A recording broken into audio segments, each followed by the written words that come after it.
ಸರ್ಕಾರಿ ಕನ್ನಡ ಹಿರಿಯ ಪ್ರಾಥಮಿಕ ಶಾಲೆ ಬೆಳಕೊಡದನಲ್ಲಿ ಸ್ನೇಹ ಸಮ್ಮೇಳನ ಮತ್ತು ಕಲಾ ತರಂಗಿಣ. ಚಿಕ್ಕೋಡಿ ತಾಲೂಕಿನ ಬೆಳಕೂಡ ಗ್ರಾಮದ ಜಿಲ್ಲಾ ಪಂಚಾಯತ್ ಬೆಳಗಾವಿ ಶಾಲಾ ಶಿಕ್ಷಣ ಇಲಾಖೆ ಚಿಕ್ಕೋಡಿ ಇವರ ಸಂಯುಕ್ತಾಶ್ರಯದಲ್ಲಿ ಸರ್ಕಾರಿ ಕನ್ನಡ ಪ್ರಾಥಮಿಕ ಶಾಲೆ ಬೆಳಕೂಡ ಶಾಲೆಯಲ್ಲಿ ಆಯೋಜಿಸಲಾದ ಸ್ನೇಹ ಸಮ್ಮೇಳನ ಮತ್ತು ಕಲಾ ತರಂಗಿಣ ಕಾರ್ಯಕ್ರಮವನ್ನು ವಿದ್ಯಾರ್ಥಿಗಳಿಂದ ಪ್ರಾರ್ಥನೆ ಗೀತೆ, ಗಣ್ಯರಿಂದ ದೀಪ ಬೆಳಗಿಸುವ ಮೂಲಕ ಚಾಲನೆಯನ್ನ ನೀಡಲಾಗಿದೆ. ನಂತರ ಆಗಮಿಸಿದ್ದ ಗಣ್ಯರಿಗೆ ಎಸ್ಟಿಎಂಸಿ ಅಧ್ಯಕ್ಷರಿಗೆ, ಉಪಾಧ್ಯಕ್ಷರು, ಸರ್ವ ಸದಸ್ಯರಿಗೆ, ಶಿಕ್ಷಕರಿಂದ ಸತ್ಕರಿಸಿದ್ದಾರೆ. ಇದೇ ಸಂದರ್ಭದಲ್ಲಿ ಸರ್ಕಾರಿ ಕನ್ನಡ ಹಿರಿಯ ಪ್ರಾಥಮಿಕ ಶಾಲೆಯಲ್ಲಿ ನೂತನವಾಗಿ ಪ್ರಾರಂಭವಾಗಿರುವ ಎಲ್ಕೆಜಿ ಮಕ್ಕಳಿಗೆ ಸಮವಸ್ತ್ರವನ್ನು ವಿತರಿಸಲಾಯಿತು. ಜಿಲ್ಲಾ ಮಟ್ಟದ ಕ್ರೀಡೆಯಲ್ಲಿ ಭಾಗವಹಿಸಿ ಪ್ರಥಮ ಸ್ಥಾನ ಪಡೆದ ವಿದ್ಯಾರ್ಥಿಗಳಿಗೆ ವೇದಿಕೆ ಮೇಲೆ ಸನ್ಮಾನ ಮಾಡಿದ್ದಾರೆ. ಶಾಲೆ ವತಿಯಿಂದ ಪಾಲಕರ ಕ್ರೀಡೆ ಆಯೋಜನೆ ಮಾಡಿ ಅದರಲ್ಲಿ ವಿಜೇತರಿಗೆ ಇದೇ ಸಂದರ್ಭದಲ್ಲಿ ಸನ್ಮಾನಿಸಿದ್ದಾರೆ. ನಂತರ ಕಾರ್ಯಕ್ರಮಕ್ಕೆ ಆಗಮಿಸಿದ್ದ ಮಲ್ಲಿಕಾರ್ಜುನ ಯರಗುರ್ರಿ, ಯಲೇಶ್ ಕಾಮನವರ್, ಶಿಕ್ಷಣ ಪ್ರೇಮಿಗಳಾದ ಸಿಬಿ ಅರಂಬಾವಿ ಕಾರ್ಯಕ್ರಮ ಉದ್ದೇಶಿಸಿ ಮಾತನಾಡಿದರು. ಈ ಸಂದರ್ಭದಲ್ಲಿ ಮುಖ್ಯ ಅತಿಥಿಗಳಾದ ಬಸವರಾಜ್ ಕುಂಬಾರ್, ಮಹಾಂತೇಶ್ ಚೌಹಾಣ್, ಮಲ್ಲಿಕಾರ್ಜುನ್ ಯರಗುದ್ರಿ, ಯಲೇಶ್ ಕಾಮನವರ್, ಶಿಕ್ಷಣ ಪ್ರೇಮಿಗಳಾದ ಸಿಬಿ ಅರಂಬಾವಿ, ಕಲ್ಲಯ್ಯ ಮಂಟಪತಿ, ವೀರಪಾಕ್ಷಿ ಅರಂಬಾವಿ, ದಾನೇಶ್ವರಿ ಮಲ್ಲಯ್ಯ ಮಂಟಪತಿ, ಮಂಜುನಾಥ್ ಸಾವಂತ ಮತ್ತು ಶಾಲಾ ಶಿಕ್ಷಕರಾದ ಉಮೇಶ್ ತೊಟ್ಟದ್, ಸುರೇಖಾ ನಲವಡೆ, ಶಿಕ್ಷಕರಾದ ಜಯಶ್ರೀ ಮಸರಗುಪ್ಪೆ, ಜಯಶ್ರೀ ಚೌಗ್ಲಾ, ಸದಸ್ಯರುಗಳಾದ ತುಕಾರಾಮ್ ನಟ್ಟಗುಡ್ಡ, ಸಂಜು ನಾವಿ, ಮಲಗೌಡ್ ಬಡಿಗವಾಡ, ನೇಮುನಾಥ ಮಂಜುಳೆ, ಸದಾಶಿವ ಸಾವಂತ ಹಾಗೂ ರವಿ ಹೆಬ್ಬಾಳೆ, ಮಹದೇವ ಚೌಗಲ, ರೇಖಾ ಮುಗುಳಿ, ಲಕ್ಷ್ಮೀ ಫಾರಾಳೆ, ಸಿದ್ದಪ್ಪ ನಟ್ಟಗುಡೆ, ಆರಿಫ್ ಅರಬ್, ರೇಖಾ ಸಣ್ಣಕ್ಕಿ, ಸುರೇಖಾ ಅರಬಾವಿ, ಸಂಜು ಪರೀಟ, ಕುಮಾರ್ ಹಾದಿಮನಿ ಸೇರಿದಂತೆ ಶಿಕ್ಷಕ, ಶಿಕ್ಷಕಿಯರು ಮತ್ತು ಪಾಲಕರು, ವಿದ್ಯಾರ್ಥಿಗಳು, ಶಿಕ್ಷಣ ಪ್ರೇಮಿಗಳು, ಊರಿನ ಹಿರಿಯರು ಉಪಸ್ಥಿತರಿದ್ದರು. Bureau report Arun, Prajaprabha TV, Chikkodi. Banner ತಯಾರು ಮಾಡಬೇಕಾದ್ರೆ ಮಕ್ಕಳೆಮಗೆ ಬದುಕು ಅಂತಕ್ಕಂಥದ್ದು ಇದು ಬಹಳ ಅಪರೂಪವಾಗಿರ್ತಕ್ಕಂಥ ಇಲಾಖೆ ಒಳಗೊಂದು ಧ್ಯೇಯ ವಾಕ್ಯ ಏನಿದೆ. ಮಕ್ಕಳೆಮಗೆ ಬದುಕುನ ಎಲ್ಲ ತಂದೆ ತಾಯಲ್ಲಿ ಒಂದು ಪಾಲಕರಲ್ಲಿ ಒಂದು ವಿನಂತಿ ಏನ್ ಮಾಡ್ತೇವೆ ಅಂದ್ರೆ, ನಿಮ್ಮ ಮಕ್ಕಳಿಗಾಗಿ ಆಸ್ತಿಯನ್ನಾಗಿ ಮಾಡದೆ ನಿಮ್ಮ ಮಕ್ಕಳನ್ನೇ ಆಸ್ತಿಯನ್ನಾಗಿ ಮಾಡಿ ತಿಳ್ಕೊಂಡು ಬಹುಶಃ ಎಲ್ಲ ಎಸ್ಡಿಎಂಸಿಯ ಸದಸ್ಯರ ಪರವಾಗಿ ನಾನು ಪಾಲಕರಲ್ಲಿ ಒಂದು ವಿನಂತಿಯನ್ನು ಮಾಡ್ಕೊಳ್ತಾ ಇದ್ದೇನೆ. ಬಹುಶಃ ಇಲ್ಲಿರ್ತಕ್ಕಂಥ ಎಲ್ಲ ಎಸ್ಡಿಎಂಸಿಯವರು ಬಹಳಷ್ಟು ನಿಮ್ಮ ವಿದ್ಯಾರ್ಥಿಗಳ ಜೊತೆಗೆ ನಿಮ್ಮ ಮಕ್ಕಳ ಜೊತೆಗೆ ಈ ಒಂದು ಶಾಲೆಯನ್ನ ರಾಜ್ಯದೊಳಗೆ ಪ್ರತಿಯೊಂದು ಹಂತದಲ್ಲಿ ತನ್ನದೇ ಆಗಿರ್ತಕ್ಕಂಥ ಛಾಪನ್ನ ಮೂಡ್ತಕ್ಕಂಥದನ್ನ ಮಾಡಬೇಕಂತಕ್ಕಂಥ ಎಲ್ಲ ಯುವಕ ಎಸ್ಡಿಎಂಸಿ ಅವರು ಇವತ್ತು ಏನ್ ನಿರ್ಣಯ ಕೈಗೊಂಡಿದ್ದಾರೆ, ಮತ್ತೊಮ್ಮೆ ಅವರೆಲ್ಲರಿಗೂ ಜೋರಾದ ಚಪ್ಪಾಳೆ ತಟ್ಟುವ ಮೂಲಕ ನಾವು ನೀವೆಲ್ಲ ಕೂಡಿ ಪ್ರೋತ್ಸಾಹವನ್ನು ಮಾಡಬೇಕಾಗ್ತಾ ಇದೆ. ಯಾಕಂದ್ರೆ ಒಬ್ಬ ಮಗು, ಇವತ್ತಿನ ಮಗು ಮುಂದಿನ ಭವಿಷ್ಯದೊಳಗೆ ಈ ದೇಶದ ಉತ್ತಮ ಪ್ರಜೆ ಆಗ್ಲಿಕ್ಕೆ ಅದು ಯಾವ್ದಾದ್ರೂ ಶಾಲೆ ಒಂದು ಸಂಸ್ಕಾರವನ್ನು ಕೊಡ್ತಕ್ಕಂಥ ಶಾಲೆ ಇದ್ರೆ ಅದು ಸರ್ಕಾರಿ ಪ್ರಾಥಮಿಕ ಶಾಲೆ ಬೆಳಕೂಡು ಅಂತಕ್ಕಂಥದನ್ನ ಬಹಳ ಸ್ಪಷ್ಟವಾಗಿ ಹೇಳ್ಬೇಕಾಗ್ತಾ ಇದೆ. ಇಲ್ಲಿರ್ತಕ್ಕಂಥ ಈಗ ವೇದಿಕೆ ಮೇಲೆ ಎಲ್ಲರನ್ನ ಸನ್ಮಾನ ಮಾಡಿರ್ತಕ್ಕಂಥ ನಾವು ನೀವೆಲ್ಲ ನೋಡಿದ್ದೇವೆ. ತಾವೆಲ್ಲ ತಾಯಂದಿರಿಗೆ ತಮ್ಮ ಮಕ್ಕಳ ವಿಶೇಷವಾಗಿರ್ತಕ್ಕಂಥ ಅಭಿನಯಗಳನ್ನ, ಅವರ ಛದ್ಮವೇಷಗಳನ್ನ, ಅವರ ಜಾನಪದ ಗೀತೆಗಳನ್ನ ತಾವೆಲ್ಲ ಕೇಳಲಿಕ್ಕೆ ಆಗಮಿಸಿದರೆ ಬಹಳ ಹೊತ್ತಿಗೆ ಮಾತನಾಡದೆ ಬಹುಶಃ ಯರಗುದ್ರಿ ಸರ್ ಒಂದು ಮಾತನ್ನ ಹೇಳಿದ್ರು. ಈ ಒಂದು 3 ತಿಂಗಳು ಬಹಳಷ್ಟು ಪವಿತ್ರವಾಗಿರ್ತಕ್ಕಂಥ ತಿಂಗಳಿದು, ಜನವರಿ, ಫೆಬ್ರವರಿ, ಮಾರ್ಚ್. ಯಾಕಂದ್ರೆ ಇದು ಪರೀಕ್ಷೆಯ ಸಮಯ ಇರೋದ್ರಿಂದ ತಾವೆಲ್ಲ ಮಕ್ಕಳಿಗೆ ತಮ್ಮ ಮೊಬೈಲ್ಗಳಿರಬಹುದು, ಟಿವಿಗಳನ್ನ ಸ್ವಲ್ಪ ಮಟ್ಟಿಗೆ ಅವುಗಳನ್ನ ಸಂಪೂರ್ಣವಾಗಿ ಕಡಿಮೆ ಮಾಡಿ ಮಕ್ಕಳ ಓದಿನ ಕಡೆಗೆ ಹೆಚ್ಚು ಗಮನ ಕೊಡಬೇಕು. ಮಕ್ಕಳು ಸತತವಾಗಿ ಓದಿದ್ದಾದ್ರೆ ಈ ದೇಶದೊಳಗೆ ಒಳ್ಳೆಯ ಪ್ರಜೆ ಆಗಲಿಕ್ಕೆ ಸಾಧ್ಯತೆ ಅಂತಕ್ಕಂಥ ಮಾತನ್ನು ಹೇಳಿ ಒಂದೆರಡು ಮಾತು. ಹೆಚ್ಚು ವರ್ಷ ಜೊತೆಯಲ್ಲಿ ಮಕ್ಕಳು ಓದ್ತಾ ಇದ್ದಾರಂತೆ.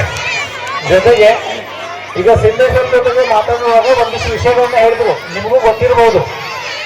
ಒಂದು 30 ರಿಂದ 40ಕ್ಕಿಂತ ಹೆಚ್ಚು ವಿದ್ಯಾರ್ಥಿಗಳು ಇಲ್ಲಿ ಕಲಿತವರು ಇಂಡಿಯನ್ ಆರ್ಮಿ ಒಳಗಡೆ ಇದ್ದಾರಂತೆ. ಸಂತೋಷದ ವಿಷಯ.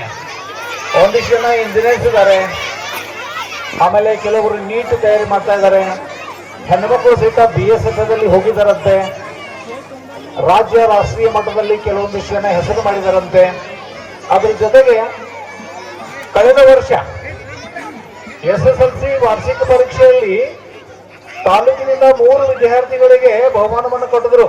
ನಮ್ಮ ಶಿಕ್ಷಣ ಇಲಾಖೆಯಿಂದ ಫಸ್ಟ್, ಸೆಕೆಂಡ್, ಥರ್ಡ್ ಯಾರು ತಗೊಂಡಿದ್ದಾರೆ ತಾಲೂಕದಲ್ಲಿ ಹೇಳಾಗ್ತಾ ಇದ್ದೀನಿ ನಾನು. ತಾಲೂಕದಲ್ಲಿ 1ನೇ ಕ್ರಮಾಂಕ, 2ನೇ ಕ್ರಮಾಂಕ, 3ನೇ ಕ್ರಮಾಂಕ ಏನು ಬಹುಮಾನ ತಗೊಂಡಲ್ಲ, ಒಬ್ಬ ವಿದ್ಯಾರ್ಥಿಗೆ ನಮ್ಮ ರಾಜ್ಯ ಸರ್ಕಾರದಿಂದ 50,000 ರೂಪಾಯಿ ಕ್ಯಾಶ್ ಪ್ರೈಸ್ ಇತ್ತು, ಬಹುಮಾನ ರೂಪದಲ್ಲಿ ಕೊಡ್ತಾ ಇದ್ರು. ಆ 3 ವಿದ್ಯಾರ್ಥಿಗಳಲ್ಲಿ 2 ವಿದ್ಯಾರ್ಥಿಗಳು ಯಾರಪ್ಪ ಅಂದ್ರೆ ನಮ್ಮ ಬೆಳಕೂಡು ಪ್ರೌಢಶಾಲೆಯವರು.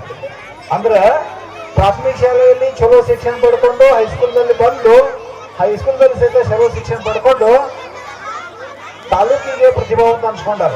ಅದು ಹೆಮ್ಮೆಯ ವಿಷಯ. ಹೌದು, ನಿಮ್ಮಲ್ಲಿ ಒಂದು ಮನವಿ, ಪಾಲಕರಲ್ಲಿ ನಾವು ಶಿಕ್ಷಣದ ಕಡೆ ಸ್ವಲ್ಪ ಲಕ್ಷ್ಯ ಕೊಡಬೇಕಾಗತ್ತ. ಅಂದ್ರ ನಮ್ಮ ಮಕ್ಕಳು ಓದುತ್ತಾ ಇರ್ತಾರಲ್ಲ, ದಿನಕ್ಕೆ ಕನಿಷ್ಠ 1 ತಾಸಾದರೂ ಪಾಲಕರು ಮಕ್ಕಳ ಜೊತೆಗೆ ಕಳೆಯಿರಿ. ನಿಮ್ಮ ಮಕ್ಕಳು ಏನು ಮಾಡ್ತಾ ಇದ್ದಾರೆ ಅದ್ರ ಮೇಲೆ ಗಮನ ಇರಬೇಕು. ನೀವು ಸ್ವಲ್ಪ ಗಮನ ಹರಿಸಿದ್ರಿ ಅಂದ್ರೆ ಮಕ್ಕಳ ಸಮಾಜದ ಅಬ್ಸ್ಟ್ಯಾಕಲ್ ಆಗಬಹುದು, ತೊಂದರೆ ಆಗಬಹುದು. 1 ತಾಸು ಲಕ್ಷ ಕೊಡ್ರಿ. ನೀವು ಒಂದು ಸಣ್ಣ ಉದಾಹರಣೆ ಹೇಳ್ಬೇಕಾಗತ್ತ. ನಾವು ಚಿಕ್ಕ ಮಕ್ಕಳಿಗೆ ಈ ಪಂಚಮಿ ಹಬ್ಬ ಒಳಗಡೆ ಜೋಕಾಲಿ ಕಟ್ಬಿಡ್ತೀವಿ. ನೀವೆಲ್ಲ ಪಾಲಕರು, ತಂದೆ ಇರ್ಬೋದು, ತಾಯಿ ಇರ್ಬೋದು, ಪೋಷಕರು ಇರ್ಬೋದು, ಜೋಕಾಲಿ ಕಟ್ಟುವಾಗ ಅದನ್ನ 2-3 ಸಲ ಹಿಂಗೆ ಜಗ್ಗಿ ನೋಡ್ತೀವಿ. ಯಾಕೆ ಜಗ್ಗಿ ನೋಡ್ತೀವಪ್ಪ ಅಂದ್ರೆ ನನ್ನ ಮಗ ಅಥವಾ ನನ್ನ ಮಗಳು ಆ ಜೋಕಾಲಿ ಮೇಲೆ ಆ ಕಡೆ ಈ ಕಡೆ ಹೊಯ್ದಾಡುವಾಗ, ಆ ಕಡೆ ಈ ಕಡೆ ಮಾಡುವಾಗ ಆ ಮಗು ಬೀಳಬಾರ್ದಂತೇಳಿ ಜೋಕಾಲಿಯನ್ನ 2-3 ಸಲ ಹಿಂಗೆ ಜಗ್ಗಿ ನೋಡ್ತೀವಿ. ಬಟ್ ಶಿಕ್ಷಣ ಕೊಡುವಾಗ, ಶಿಕ್ಷಣ ವಿಷಯದಲ್ಲಿ ನಾವು ಒಂದು ಸ್ವಲ್ಪ ಗಮನ ಹರಿಸಂಗಿಲ್ಲ. ಸಣ್ಣ ವಿಷಯ 1-2 ದಿನ ಜೋಕಾಲಿ ಕಟ್ಟುವಾಗ ನಾವು 1 ಲಕ್ಷ ಕೊಡುವಂತ ಮಂದಿ ಶಿಕ್ಷಣ ವಿಷಯದಲ್ಲಿ ನಿರ್ಲಕ್ಷ್ಯ ಮಾಡಬೇಡ್ರಿ. ಮತ್ತೆ ಹೆಣ್ಣು ಮಕ್ಕಳಿಗೆ ಚಲೋ ಶಾಲೆ ಕಲ್ಸ್ರಿ. ಯಾಕೆ ಚಲೋ ಶಾಲೆ ಕಲ್ಸ್ರಿ ಅಂತ ಹೇಳಕತ್ತೀವಿ ಅಂದ್ರೆ, ಕೆಲವು ಮಾಹಿತಿಗಳ ಪ್ರಕಾರ ಏನಾಗ್ತೈತೆ ಅಂದ್ರೆ ಬಾಲ್ಯ ವಿವಾಹಗಳು ಆಗ್ತಾ ಇದ್ವು. ದಯವಿಟ್ಟು ನೀವು ತಾಯಂದಿರು ಒಬ್ಬಳು ಹೆಣ್ಮಗಳು ಮನಸ್ಸು ಮಾಡ್ರೆ ಏನೆಲ್ಲ ಆಗ್ತೈತಿ. ಆ ದೃಷ್ಟಿಕೋನದಿಂದ ತಾಯಂದ್ರೆ ಏನ್ ಮಾಡ್ಬೇಕು, ನಿಮ್ಮ ಮಕ್ಕಳ ಕಡೆ ಶಾಲೆ ವಿಷಯ ಒಳಗಡೆ ಬಹಳ ಲಕ್ಷ್ಯ ಕೊಡ್ರಿ. ಇಲ್ಲಿ ಗೇಟ್ ಒಳಗಡೆ ಬಂದಾಗ ನನಗ ಈ ಸರ್ಕಾರಿ ಶಾಲೆನೋ ಅಥವಾ ಪ್ರೈವೇಟ್ ಶಾಲೆನೋ ಅನಿಸ್ತಾ ಇದೆ. ಯಾಕಂದ್ರೆ ಪ್ರೈವೇಟ್ ಶಾಲೆ ಯಾವ ತರ ಮಾಡೋದು, ಅದಕ್ಕಿಂತ ಹೆಚ್ಚಾಗಿ ವಿಜೃಂಭಣೆಯಿಂದ ಇವತ್ತು ಮಕ್ಕಳ ಒಂದು ಕಾರ್ಯಕ್ರಮವನ್ನ ತಾವು ಮಾಡ್ತಾ ಇದ್ರಿ. ಅಷ್ಟು ಗೌರವ. ಜೊತೆಗೆ ಪಾಲಕರಿಗೆ ಸನ್ಮಾನ ಮಾಡಿದ್ರು. ನಾ ಎದಕ್ಕೆ ಸನ್ಮಾನ ಗೊತ್ತಾಗಲಿಲ್ಲ. ನಾನೇ ಹೇಳಿದ್ರು, ಕ್ರೀಡಾಕೂಟ ಮಾಡಿದ್ದೀವಿ, ಅವರು ಕೂಡ ಭಾಗವಹಿಸುವಂತೆ. ಒಳ್ಳೆಯ ಒಂದು ಸಂದೇಶ ಈ ಶಾಲೆಯಿಂದ. ಯಾಕಂದ್ರೆ ಪಾಲಕರು ಮತ್ತು ಶಾಲೆ ಯಾವಾಗ ಒಂದುಗೂಡ್ತದಲ್ಲ ಅಲ್ಲಿ ಖಂಡಿತ ಯಶಸ್ವಿ ಆಗ್ತಾವ ಶಾಲೆಗಳು. ಜೊತೆಗೆ ಒಂದು ಗುಣಮಟ್ಟ ಶಿಕ್ಷಣ ಸಿಗುತ್ತೆ. ನಾವು ಮಕ್ಕಳನ್ನ ಅಡ್ಮಿಷನ್ ಮಾಡಿಬಿಟ್ಟು ಒಮ್ಮೆ ಲಾಸ್ಟ್ ನಮ್ಮ ಮಕ್ಕಳು ಯಾಕೆ ಓದಿಲ್ಲ ಕೇಳಕ್ ಬಂದ್ರೆ ಶಾಲೆ ಸರಿ ಅನ್ಸಂಗಿಲ್ಲ.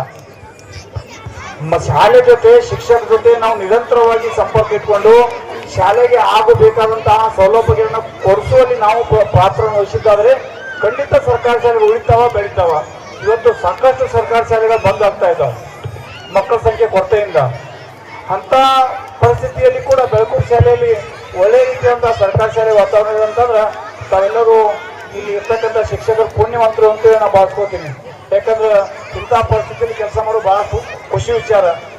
ಮಕ್ಕಳು ಎಷ್ಟು ಉತ್ಸಾಹ ನೋಡ್ರಿ. ಮಕ್ಕಳಲ್ಲಿ ಇವತ್ತು ಕಾರ್ಯಕ್ರಮ ನೋಡ್ಲಿಕ್ಕೆ ಎಷ್ಟು ಉತ್ಸುಕತೆಯಾಗಿ ಬಂದಾರ. ಮನೆಯಲ್ಲಿದ್ದಾಗ ಈ ರೀತಿ ಇರ್ತಾರಲ್ಲ ಗೊತ್ತಿಲ್ಲ, ಆದ್ರೆ ಎಷ್ಟು ಉತ್ಸುಕತೆ, ತಾವು ಕೂಡ ಅಷ್ಟು ಉತ್ಸುಕತೆ ಪಾಲ್ಗೊಂಡಿದ್ದೀರಿ. ಇವತ್ತು ತಮ್ಮ ಮಕ್ಕಳ ಪ್ರೈಸ್ಗಳನ್ನು ತಗೊಂಡಿದ್ದಾವೆ.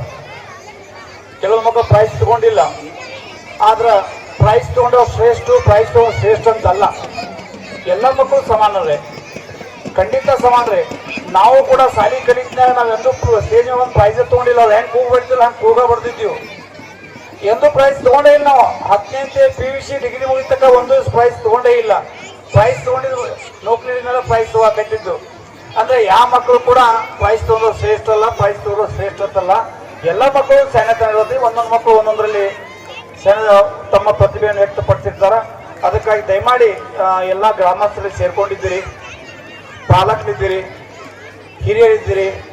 ಇನ್ನೇನು SSLC ಎಕ್ಸಾಮ್ ಇವತ್ತಿಗೆ 40 ದಿವಸ ಹೋಯಿತು. ನಿಮ್ಮಲ್ಲಿ ಪ್ರೌಢಶಾಲೆ ಇದೆ. ತಮ್ಮಲ್ಲಿ ಒಂದು ವಿನಂತಿ ನಮ್ಮ ಇಲಾಖೆಯಿಂದ ಏನಂತಂದ್ರೆ, ಸಾಯಂಕಾಲ ಇವತ್ತು ಕಾರ್ಯಕ್ರಮ ಮುಗಿಸ್ರಿ. ನಾಳಿಂದ ಪ್ರೌಢಶಾಲೆ ಯಾವ ಮಕ್ಕಳು ಓದ್ತಾವಲ್ಲ, ನಾಳಿಂದ ಸಾಯಂಕಾಲ 7 ಗಂಟೆಯಿಂದ 9 ಗಂಟೆ ತನಕ ತಮ್ಮ ಮನ್ಯಾಗ TV ಬಂದ್ ಮಾಡ್ರಿ. ಮಕ್ಕಳ ಕೈಯ ಫೋನ್ ಕೊಡಬೇಡ್ರಿ. ಕೇವಲ 40 ದಿವಸ ಕಂಟಿನ್ಯೂಸ್ ಓದಿಸಿದ್ರೆ ಖಂಡಿತ ಬೆಳಕೂರು ಪ್ರೌಢಶಾಲೆ 100% ಫಲಿತಾಂಶವನ್ನು ಮಾಡ್ತದ. ಅದಕ್ಕಾಗಿ ಇವೆಲ್ಲ ಸಹಕಾರ ಮಾಡಬೇಕಾಗತ್ತ.